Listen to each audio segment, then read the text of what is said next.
산다는 것이 뭘까? 이런 질문은 누구든지 한 번쯤은 던져봤을 질문입니다. 그런데 아직까지 그 질문에 대한 답을 갖고 사는 사람이 얼마나 있을까? 아마 대부분 질문만 가지고 살 것 같습니다. 그런데 유명한 10명의 사상가들의 이 질문에 대한 답을 정리해 놓은 한 책이 최근에 나왔는데, 산다는 것의 의미란 이 제목의 책 속에 쇼펜하우어, 키엘케골, 도스토옙스키, 톨스토이, 니체, 프루스트, 비트겐슈타인, 까뮤 이런 사람들의 이 질문에 대한 답을 정리를 해뒀습니다. 저거 보니까 답들이 다 틀리고 더 질문이 생기기도 하고 그렇습니다만은, 그러면 우리는 이 산다는 것에 대한 질문의 이 답을 내 마음에 따라 골라서 살아가야 되는 걸까요? 아니면 내가 평소 생각했던 내 나름의 답을 갖고 살아가야 되는 걸까? 사실 이 산다는 것은, 이런 질문 자체가 요즘 시대는 인기도 없을 뿐만 아니고 매우 썰렁한 질문이 돼서 이 질문을 물으면 답도 진지한 답을 대부분 하지 않습니다.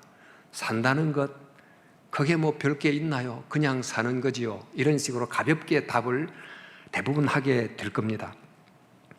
사실 이게 사는 것입니다 라고 하는 모든 사람들이 동의하는 그 정답을 찾기란 쉽지 않을 것 같은데, 그러나 이건 사는 게 아닙니다 하는 몇 사례를 들면 그것에 대해서는 대부분 동의를 할 수 있을 겁니다. 소크라테스가 이런 말을 했죠. 성찰하지 않는 삶은 살 가치가 없다. 살아가면서 한 번도 인간으로서 자기의 삶에 대해서 질문을 한 번도 던지지 않는 삶은 인간으로 사는 삶이 아니다, 이런 이야기입니다. 비교적 공감이 되는 이야기입니다. 한나 아렌트라고 하는 유대인이 나치 전범이었던 아돌프 아이만이라는 사람의 전범 재판을 보면서 기록한 책 속에 그 악에 대한 새로운 정의 하나를 추가합니다. 보통 악하면 나쁜 짓 하고 이런 생각만 하지만, 이 한나 아렌트가 정의한 악에 대한 하나의 정의가 뭐냐면, 악이란 비판적 사유의 부재다, 이런 말을 했어요. 풀어 쓰자면 질문하지 않는 삶, 이게 악을 만들 수 있다는 것입니다. 우리 나치하에서 선량한 사람조차도 이것이 옳은가 하고 한 번도 질문하지 않고 살다 보면 자기도 모르게 인류에 대한 거대한 범죄라고 하는 이 악에 가담할 수 있는 위험이 있다 하는 것이지요. 우리가 지금 참 잘 사는 나라를 살고 있습니다만은, 또 잘 산다는 표현을 많이 쓰지만, 그러나 잘 사는 게 뭔데?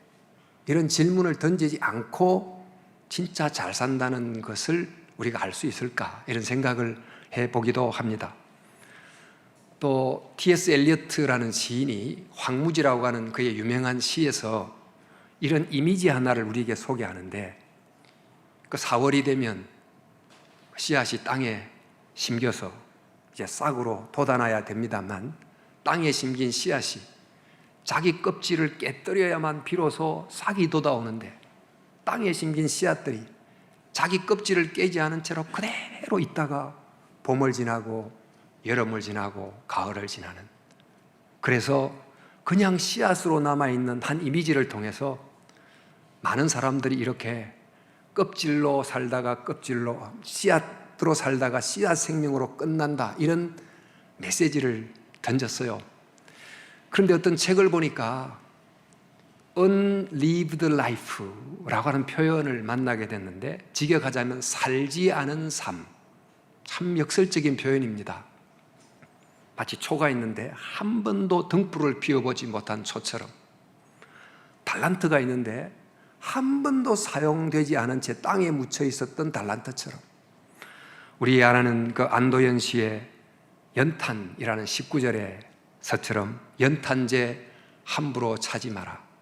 너는 누구에게 한 번이라도 뜨거운 사람이었는가? 이런 19절처럼 한 번도 뜨거웠던 적이 없는 연탄처럼 그렇게 살았다고 하면 그건 사는 게 아니지, 그렇게 말할 수 있을 겁니다.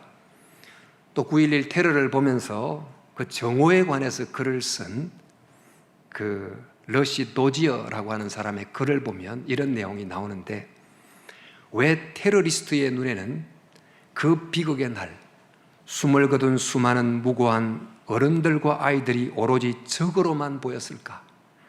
왜 그들은 그날의 희생자들이 그저 인간일 뿐이라는 것을 보지 못했을까?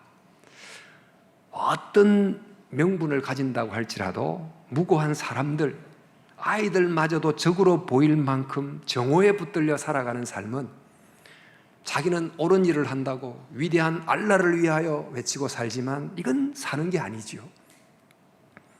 또 키엘케고리 말했던 그 심미적 삶이라고 하는, 오로지 관심은 나의 행복을 위한 것만이 모든 것임, 나 한 사람을 위하여 모든 인생을 올인하듯이 살아가는 이런 삶, 그것도 사는 게 아니지 라고 공감이 될 겁니다. 쫓아가는 삶이 아닌 쫓기는 삶이라든지, 주도적인 삶이 아닌 반사적 삶이라든지, 또 가치를 따르지 않고 본능을 따르는 삶, 이런 등등을 말하면 그것 역시 이건 사는 게 아니지 하고 이제 공감을 하게 됩니다. 이렇게 이건 사는 게 아니지 라고 하는 것을 더 많이 찾을 수 있지만, 그러나 우리는 결국 이게 사는 것이다 하는 어떤 답을 찾아야 되지 않겠습니까? 근데 그 답을 찾으려고 하면 결국 인간을 처음 만들었던 그 원점으로 돌아가는 것이 여러 우회로를 거치지 않고 숏컷으로 바로 갈 수 있는 길이 될 텐데, 그 하나님이 호흡을 불어넣어서, 그러면 성령을 통해서 인간을 만드셨습니다. 그 인간이 하나님이 창조된 모습으로 살게 됐어요. 근데 그 위에 타락해서 사람으로서의 사는 모습을 잃어버린 채 얼마나 많은 시간을 보냈습니까? 그러다가 오순절 성령님이 다시 바람같이 임해서 그곳에 모인 120명의 제자들 가운데 임했고, 그들은 다시 새로운 사람으로 걷기 시작했어요. 바로 이 사람들을 통해서 산다는 게 뭔지라고 하는 답을 찾아갈 수 있을 것 같습니다. 성령님은 창조할 때도 역사하셨지만 구약시대 때 소수의 사람들에게 임하셨습니다. 우리 기름 부음을 받은 자, 이런 표현을 씁니다.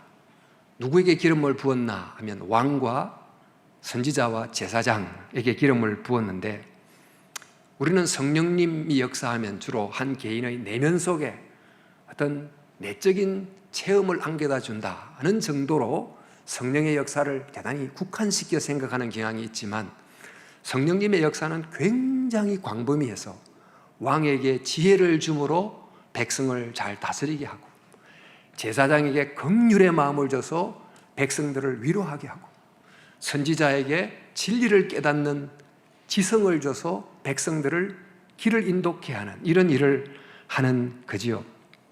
그래서 이 세 직분자들이 성령을 받음으로 그들 각각에 준 사명을 알고 제 몫을 하며 살아가게 하셨고, 또 이 세 직분들이 서로 손을 잡고 함께 팀워크를 이루어서 그 땅에 살아가는 백성들을 조금 더 잘 살도록 도와주는 그런 일을 하셨습니다. 즉 성령님이 어떻게 하셨습니까? 즉 사람을 살게 하고 살리는 일을 하신 것입니다. 자, 그런데 구약시대 때 이렇게 왕과 제사장과 선지자라고 하는 특정 소수에게 임했던 성령님이 오순절에 다수에게 임합니다. 아니 모든 사람에게 임하는 일이 일어나게 됐습니다. 이것은 바로 구약의 요엘 선지자에게 예언했던 그 예언이 성취된 내용인데, 이 구절이 이렇습니다. 이는 곧 선지자 요엘을 통해서 말씀하신 것이니 일러서되 하나님이 말씀하시기를 말세에 내가 내 영을 모든 육체에게 부어주리니 너희 자녀들은 예언할 것이요 너희 젊은이들은 환상을 보고 너희 늙은이들은 꿈을 꾸리라. 그때에 내가 내 영을 내 남종과 여종에게 부어주리니 그들이 예언할 것이요. 그러니까 성령님이 노인에게도 청년에게도 남자에게도 여자에게도 주인에게도 종에게도 임한다는 것입니다. 그렇게 임했더니 어떤 결과가 나타나냐? 꿈을 다 접어야 될 노인들이 새로운 꿈을 꾸기 시작하고, 청년들이 정말 어려운 현실의 벽 앞에서 물러서지 않고 비전을 가지고 새롭게 힘을 가지고 일을 하고, 남종과 여종들, 그 시대 다 노예들입니다만 그저 억지로 끌려다니듯 살지 않고 그들이 주인의식을 가지고 살아가는 놀라운 변화가 일어나게 된 것입니다. 모든 사람들이 정말 풍성한 사람의 모습을 하고 살아가게 되는 거죠. 그런데 우리 이 구절에서 남종과 여종이 예언을 한다, 이런 구절을 보면 우리 예언하면 미래의 일을 미리 말하는 이렇게 생각이 들지 모르지만, 사실 이 예언은 하나님의 말씀을 듣고 그 말씀을 정말 살아내는 그런 모습을 통칭해서 하는 말씀입니다. 이 말씀의 배경을 좀 보면 더 도움이 되겠습니다만, 모세가 이스라엘 장로 70명을 장막에 불러 모았어요. 그런데 하나님의 성령이 70명에게 임했어요. 그런데 모세가 부른 그 70명에 속하지 않는 두 사람이 자기 집에 있는데 성령이 임한 것입니다. 여호수아가 모세에게 말하기를, 이 장막에 모이지 않는 저 사람 위에 임한 성령을 막아주소서, 이렇게 하니까 모세가 이런 말합니다. 여호와께서 그의 영을 그의 모든 백성에게 주사 선지자가 되게 하기를 원하노라. 어떤 지도자는 자기 어떤 권력을 위해서 백성을 우민화시키기도 하고 그렇게도 하는 사람들이 있지만, 모세의 말처럼 노인과 청년과 주인과 종 모두에게 자기에게 임한 성령이 동일하게 임해서 모세가 정말 하나님의 사람으로 사는 것처럼 모든 사람들의 모든 계층들이 그렇게 살기를 나는 원한다, 이게 바로 성령님의 뜻이다 하는 이야기를 한 것이지요. 자, 바로 그런 모세의 말처럼 오순절에 성령이 임한 것입니다. 그랬더니 그들이 어떻게 살게 됐습니까? 우리 19절부터 내가 또 위로 하늘에서는 기사를, 아래로 땅에서는 징조를 베풀리니 곧 피와 불과 연기로다. 주의 크고 영화로운 날이 이르기 전에 해가 변하여 어두워지고 달이 변하여 피가 되리라. 누구든지 주의 이름을 부르는 자는 구원을 받으리라. 자, 여기에 보니까 하늘과 땅에서 피, 불, 연기, 해가 어두워짐, 달이 핏빛으로 변함, 이런 일이 나옵니다. 이것은 문자적 그대로의 의미가 아니고 역사 속에서 일어나는 수많은 격변들, 자연재난, 전쟁, 정치적 혁명으로 수많은 사람이 피를 흘리는 등등을 우리에게 말해주고 있습니다. 그런 일이 일어납니다. 주님이 재림하기 전까지 그런 일이 일어납니다만, 그러나 그 사이에 또한 무슨 일이 함께 일어나느냐? 주의 이름을 부르는 자는, 누구든지 주의 이름을 부르는 자는 구원을 얻는 일이 일어나는 것입니다. 주의 이름을 부름으로 구원을 얻는다는 말이 무슨 말입니까? 예수 그리스도 이름으로 일어나 걷는, 정말 하나님의 사람의 모습으로 살아나 걷는 사람이 생겨난다는 것입니다. 바로 그들을 통해서 다시 사람을 살리는 생명의 역사가 함께 일어난다는 거죠. 바로 이 일이 오순절에 일어나기 시작했는데, 이 일은 오순절에 일어난 일로 단회적 사건으로 끝나지 않고 초림부터 재림 사이에 성령님이 계속해서 우리 가운데 임하사 지금 우리 시대에도 노인들에게, 청년들에게, 남자에게, 여자에게 임하셔서 우리가 있는 이 현실 속에서 쓰러지고 넘어지고 이렇게 하는 모습을 뛰어넘어 정말 일어나 걷는 힘찬 믿음의 사람이 되게 만드시는 것입니다. 그래서 이런 말씀처럼 그 초대교회 사람들이, 노인과 청년과 종들이 함께 일어나 걷는 삶을 살았는데, 이 모습이 너무나 아름답고 너무나 매력적이라서 주위의 모든 백성들이 보고 흠모하고 칭송하는 일이 일어났어요. 또 온 백성에게 칭송을 받으니 주께서 구원받은 사람들을 날마다 더하게 하시니라. 이들이 왜 칭송을 받았을까? 그것은 그들이 어떤 특별한 조직을 만들거나 건물을 만들거나 그래서가 아니고, 한마디로 저게 사는 거야, 이것을 깨닫게 해준 거예요. 저것이 정말 아름다운 삶이야 하는 것을 느끼게 해줬기 때문이죠. 당시 유대 사회에 바리새파, 에세네파, 사두개파 각각 이게 사는 거라고 주장하면서 갈등하고 살았습니다. 로마 사회의 귀족들은 스토아 학파, 에피큐로스 학파, 자신의 어떤 내적인 평정과 행복을 추구하며 사는 것이 사는 것이다, 이렇게 이제 살기도 했고, 또 그 시대의 땅에 수많은 사람들이 자기의 생각을 가지고 길을 걸었는데 로마 군인이 길을 걷고 유대 지도자들이 걷고 또 세리들이 걷고 민중들이 걷고 이렇게 걸었는데, 그 사람들마다 걸어가는 길가에 정말 상처 주고 괴롭게 하고 힘들게 하고 이런 일이 얼마나 많이 일어났습니까? 그것이 바로 우리가 쓴 역사의 기록입니다. 그런데 성령을 받았던 이들이 바로 그들이 살았던 그 역사를 새로운 사람으로 다시 걷기 시작했더니 새로운 역사가 서진 거예요.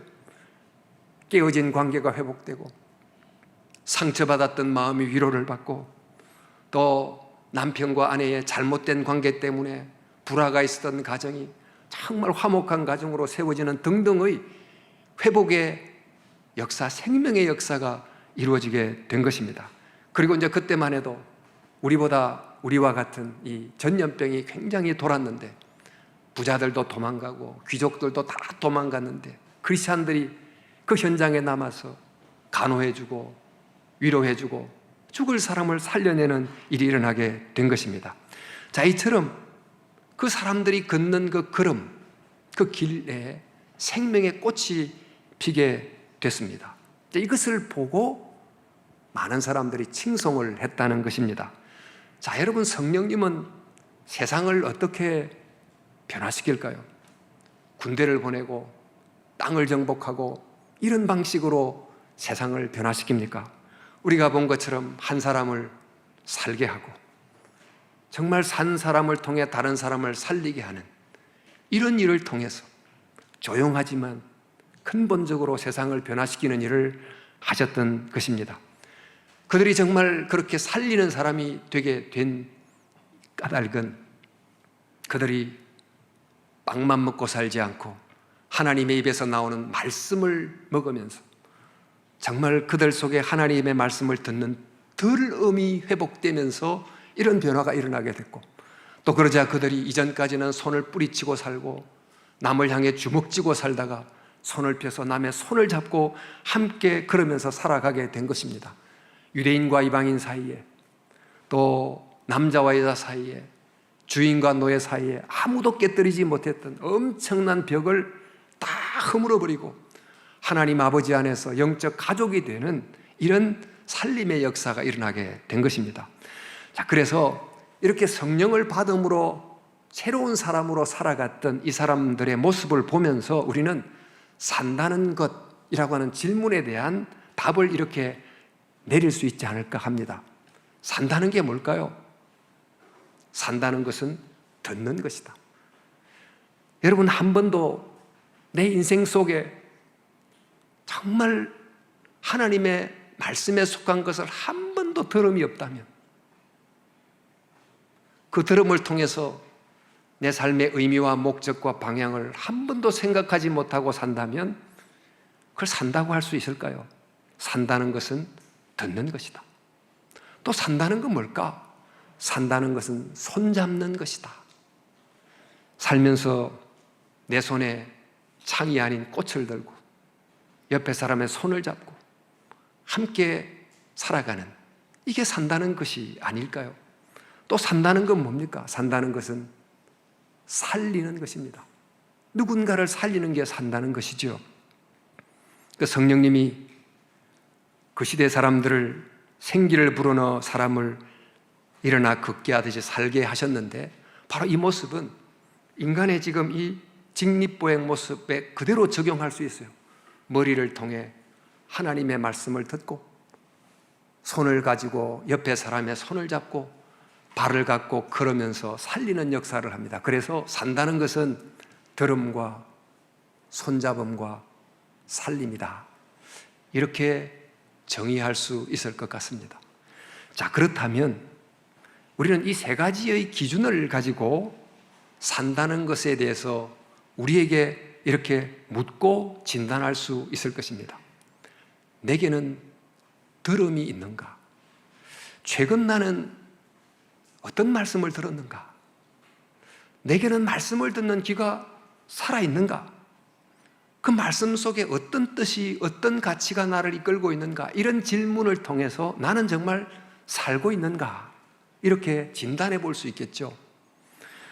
또 내게는 손잡음이 있는가? 이런 질문.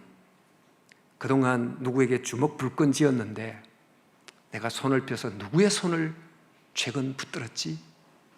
나는 누구에게 내 손에 꽃을 들고, 은혜의 꽃을 들고, 미소의 꽃을 들고 다가갔지? 이런 질문을 통해서 내가 정말 살고 있는지를 점검해 볼 수 있을 것 같아요. 또 한편 나는 누구를 살렸지? 내가 살면서 누구를 살리는 모습이 있는가? 이것을 질문하면서 내가 정말 살고 있는지를 점검해 볼 수 있을 것 같습니다. 근데 오늘 저는 이 시간에 그 세 번째 내용, 살림에 관한 내용을 좀 구체적으로 적용해 보려고 합니다. 우리는 지금 한국 땅을 살면서 긋고 갑니다. 요즘 한국이 어느 나라보다 살기 좋은 나라라고 이렇게 알려지기도 하고, 그래서 저 좋은 미국 이민을 갔던 사람들조차도 일부는 한국으로 돌아와야 되겠다 이런 생각을 하는 사람도 생긴다고들 합니다. 참 한국이 살기 좋은 땅이지요. 그러나 속을 조금 더 깊이 들여다보면 모든 면에서 다 살기 좋은 것은 아니다 하는 것을 우리는 다 알고 있습니다. 세계 여러 땅 어느 나라보다도 분노의 열기가 뜨겁고 분열과 다툼과 갈등의 이 지수가 굉장히 높은 땅이 아닙니까? 그러다 보니까 이 한국 땅의 길을 걷는 사람들 중에 그 길에서 강도 만난 사람들을 매우 많이 볼 수 있습니다. 정치적으로 강도 만나고, 경제적인 여러 이유로 강도를 만나고, 관계적으로, 가정적으로 가정이 깨어지고, 저출산 문제를 비롯해서 신체적으로 강도 만나는 사람들이 얼마나 많이 있습니까? 그러니까 이런 사람들을 살리고 도와주려고 노력을 해야 될 것입니다. 근데 우리는 지금 한국 땅을 걷고 있지만 한국 땅만 걷는 것은 아닙니다.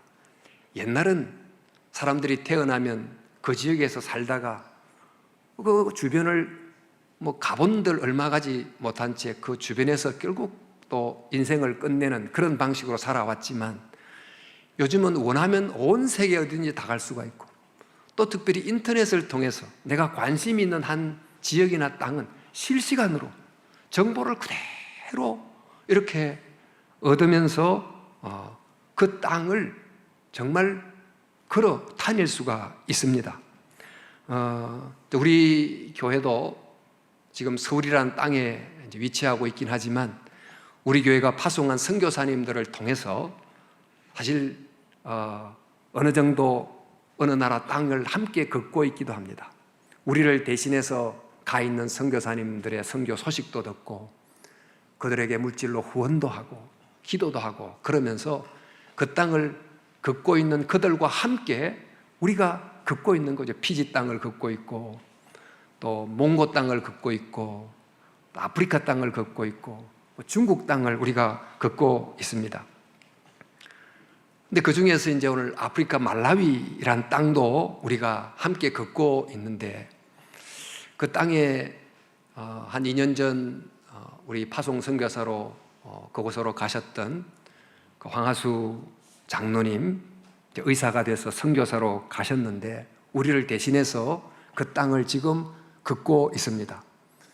그런데 그분이 2년 전 걷기 시작했던 그 전에 훨씬 한 2005년도부터 우리 교회 정육원 장로님이 그 땅을 걸으면서 그 땅에 정말 가난한 백성을 만나고 그들을 위해서 병원도 세우고 학교도 세우고 이미 그렇습니다. 그런 점에서 이 말라위 사람들은 우리가 한 번도 가보지 않은 나라 사람들이긴 하지만 우리 교회가 걷는 그들을 통해서 함께 우리가 걷고 있다고 할 수 있습니다. 그런데 그들은 정말 그 땅에서 강도를 만났는데 아주 심하게 강도를 만난 사람들이고, 소수만이 아닌 거의 대부분이 아주 정말 강도 만난 사람처럼 살아가고 있어요. 근데 한번 우리도 살다가 어떨 때 강도를 만난, 불행을 만나기도 하지만 가보니까 상시 강도를 만난 사람처럼 그렇게 살아가고 있어요. 한 번 못 먹는 게 아니고 항상 잘 못 먹고 있고, 한 번 치료를 잘 못 받는 게 아니고 항상 제대로 치료를 못 받고 있고, 몇 사람만 교육을 제대로 못 받는 게 아니고 거의 모든 사람들이 제대로 교육을 받지 못하는 그런 상황 가운데 있습니다. 병원비, 기본 진료비 10,000원이 없어가지고 병을 키우다가 큰 병에 걸리기도 하고, 조금 검사비 30,000원 정도가 없어서 내 속에 무슨 병이 있는지도 모르다가 정말 위기에 빠지기도 하고, 수술비 200,000원, 300,000원, 그 돈이 없어서 살 사람이 죽기도 하는 그런 일이 일어나고 있어요. 내 속에 무슨 재능이 숨겨져 있는지를 한 번도 발견할 기회를 찾지 못한 채로 그냥 인생이 낭비되어 버리는 사람은 또 얼마나 많은지 모릅니다. 우리나라에는 그런 사람이 있으면, 그리고 정부가 돕고 여러 기관들이 돕고 이렇게 하지만, 그 나라는 대부분의 사람들이 그런 관심의 도움을 별로 받지 못하고 있습니다. 그러다 보니까 정말 그 나라는 강도 만난 사람이 소수가 아니고 거의 대다수가 강도 만난 사람처럼 살아가고 있습니다. 그래서 그들을 만나면 몇 사람이라도 도와줘야 되겠다 생각하고 구호 헌금도 보내고 도움의 손길도 베풉니다만, 그런데 하다 보면 이런 생각이 들어요. 그 대부분이 그렇게 힘들게 살아가는데 내가 몇 사람 조금 도와줬다고 해서 무슨 변화가 있을까? 내가 몇 사람 조금 더 괜찮게 살도록 도와줬다고 해서 그 나라에 무슨 변화가 생길 건가? 이런 질문이 들 수도 있는 것입니다. 실제로 그런 생각이 충분히 들 만합니다. 그런데 고 장영희 교수, 서강대 영문과 교수셨던 그 장영희 교수의 살아온 기적, 살아갈 기적이란 책에 이런 이야기가 나옵니다. 거센 폭풍우가 지나간 바닷가의 아침, 어젯밤 폭풍으로 바다에서 밀려온 불가사리들이 백사장을 덮쳤다. 태양이 천천히 잿빛 구름을 뚫고 얼굴을 내밀기 시작할 때 한 남자가, 어린 소년 하나가 무언가를 바다 쪽으로 계속 던져 넣는 모습을 보았다. 남자가 다가가서 소년에게 무엇을 하고 있는지를 물었다. 그러자 소년이 말합니다. 이제 곧 해가 높이 뜨면 여기 있는 불가사리들이 모두 타서 죽게 될 테니까 하나씩 바닷속으로 던지고 있어요. 그러자 그 남자는 크게 웃음을 터뜨리며 소년을 보고 이렇게 말했다. 얘야, 폭풍으로 밀려온 불가사리가 수를 셀 수 없을 정도로 많은데 내가 하는 일이 무슨 도움이 되겠니? 그러자 소년은 불가사리 하나를 집어 힘껏 바다를 향해 던지면서 이렇게 말했다. 적어도 제가 방금 바닷속으로 던진 저 불가사리에게는 도움이 되겠지요. 사실 우리가 그 몇 명 돕는다고 해서 그게 무슨 도움이 되는가 이런 생각을 할 수도 있고, 그래서 돕지 않을 수도 있습니다만, 그러나 이 소년의 말처럼 내가 그 한 사람을 구한다면 최소한 내가 구한 그 한 사람에게는 인생을 다시 살게 해주는 기회를 주는 것이 아닙니까? 그리고 또 그렇게 구원받은 그 한 사람이 또 다른 사람을 구하게 될지 누가 알겠습니까? 또 그렇게 해서 자라난 그 사람이 많은 사람들을 구원할 일을 할지 또 누가 알겠습니까? 세상의 변화는 어떻게 시작이 되는 걸까요? 한 사람을 구함에서 시작이 되는 것입니다. 자, 여러분, 정말 구할 수만 있다면 어려운 사람을 구하는 것이 옳습니다. 그러면 그 사람들이 살아나게 되죠. 근데 그 사람을 도움으로 그 사람이 살게 됐다. 이것이 그 사람을 도움으로 일어난 결과의 전부일까요? 그 사람을 도움으로 그 사람이 살았다 하는 것이 도움으로 생겨난 결과의 전부가 아닙니다. 오래전 그 탤런트 김혜자 씨가 아프리카 봉사활동을 다녀온 다음에 무한도전이라고 하는 TV 프로에 출연을 해서 이런 인터뷰를 했습니다. 그녀가 말합니다. 아프리카에 한번 가봐요. 가보면 우리가 지금 하는 고민들은 다 쓰레기 같은 고민들이라는 것을 잘 알게 될 거예요.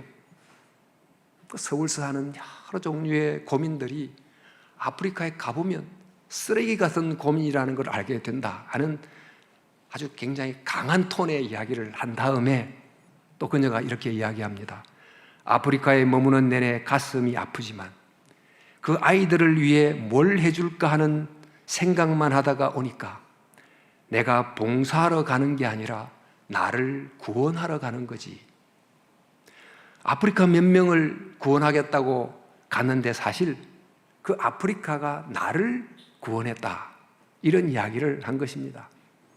사실 김혜자 씨 얼마나 멋지게 사는 분입니까만 그는 아프리카에 다녀와서 이게 사는 거야 라고 하는 답을 얻지 않았나 싶습니다. 그러면서 저는 우리 모두가 다 봤을 영화의 한 장면이 떠올랐습니다. 그건 바로 신들러의 리스트라고 하는 영화입니다. 독일인 사업가 오스카 신들러가 유대인이 경영하던 공장을 거의 강제적으로 뺏듯이 인수를 해서 인건비 없이 수백 명의 유대인들을 고용해서 전쟁 기간 때 특수를 노리면서 돈을 벌려고 했어요. 그러다가 공장이 더 커지고 부자가 만약 됐다면 그는 잘 살게 됐지만 그러나 정말 만족하고 행복했을까 이런 생각이 듭니다. 근데 그 공장을 운영하면서 유대인들이 죽는 모습을 보고 자기의 양심이 흔들리기 시작했고 그때부터 유대인을 구원하기로 결심하고 공장에 필요한 유대인 노동자들의 명단을 작성하는데 그게 바로 신들러의 리스트이지요. 그 영화가 쭉 진행이 되고 이제 마지막 장면이 굉장히 인상에 남습니다. 많은 사람들을 살리고 났습니다. 살아난 유대인들이 자신들의 금리를 뽑아가지고 신들러에게 반지를 하나 만들어주고 그 반지에 이런 글귀를 새겨넣습니다. 한 생명을 구하는 것이 세상을 구하는 것이다. 탈무드에 한 글귀를 새겨서 반지를 전해주니까 신들러가 그것을 받아서 오열하면서 이렇게 이야기를 하죠. 더 구할 수 있었을 거야. 더 살릴 수도 있었을지 몰라. 그러니까 사장님 덕분에 1,100명이 살았어요. 그러니까 그가 또 말하기를 너무 많은 돈을 낭비했어. 자넨 상상도 할 수 없을 거야. 이 차도 팔 수 있었을지 몰라. 그러면 10명은 더 구했을 텐데. 아니 이 배지로 금배지거든. 2명은 더 구했을지 몰라. 아니 적어도 1명은 구했을 거야. 이렇게 하면서 영화가 끝이 납니다.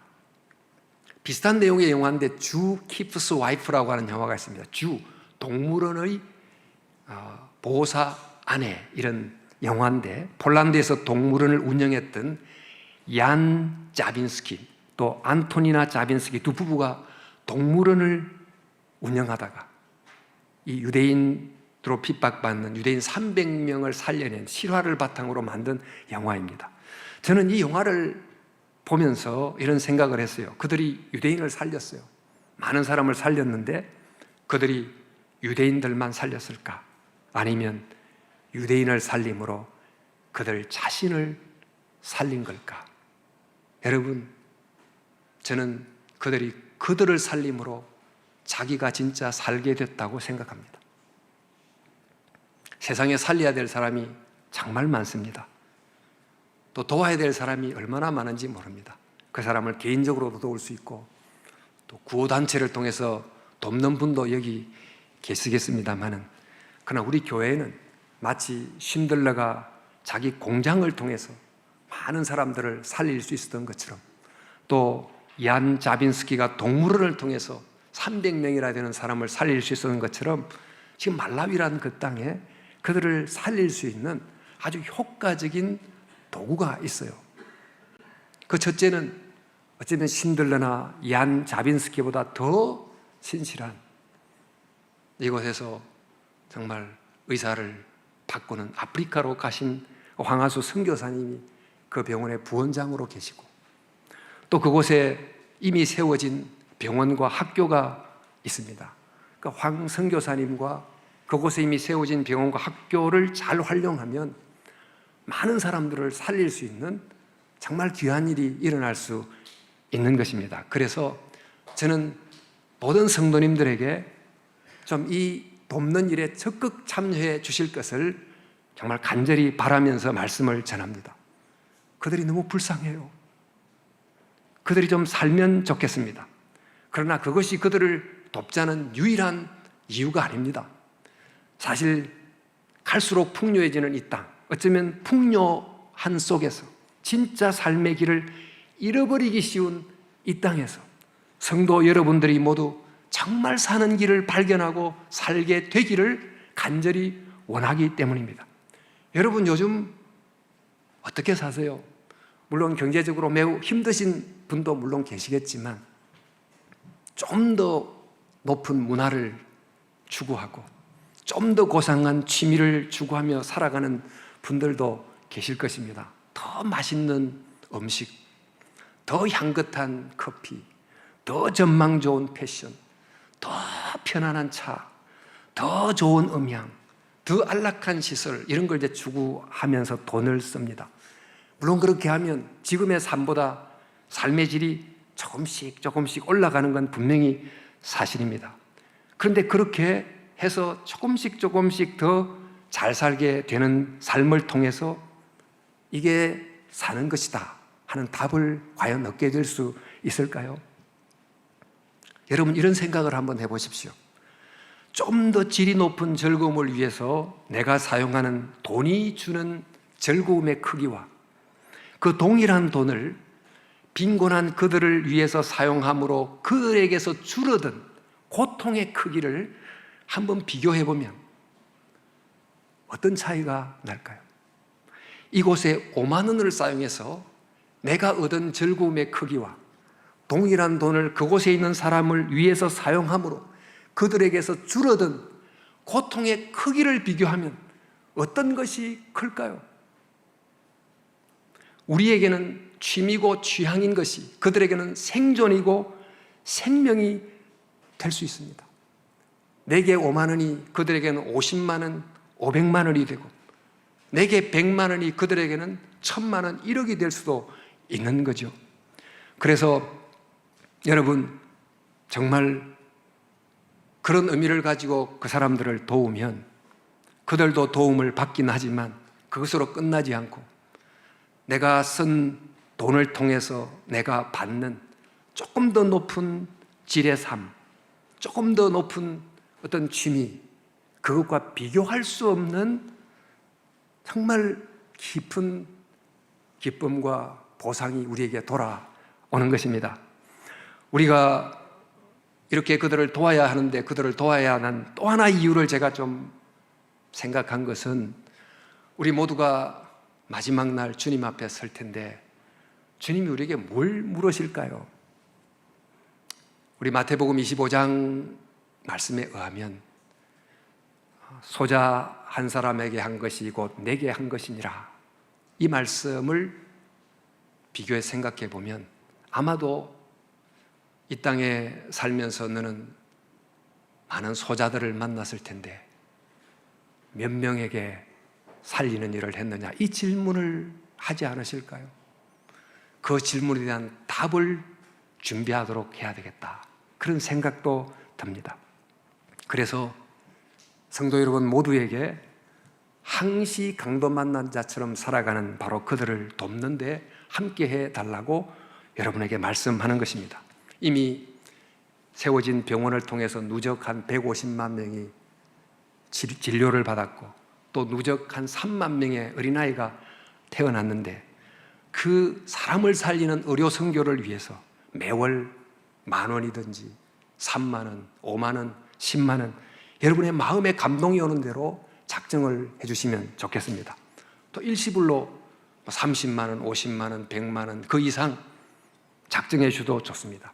그리고 대학교에 거기서 한국으로 대학생들이 유학을 오는데 말라위라는 곳과 비교할 수 없는 이 한국을 경험케 하면, 또 한국 교회를 경험하면 그들이 돌아가서 앞으로 어떤 영향을 미칠지 모릅니다. 그 한 학생이 한국에 머무는 1년 체류비가 600만 원입니다.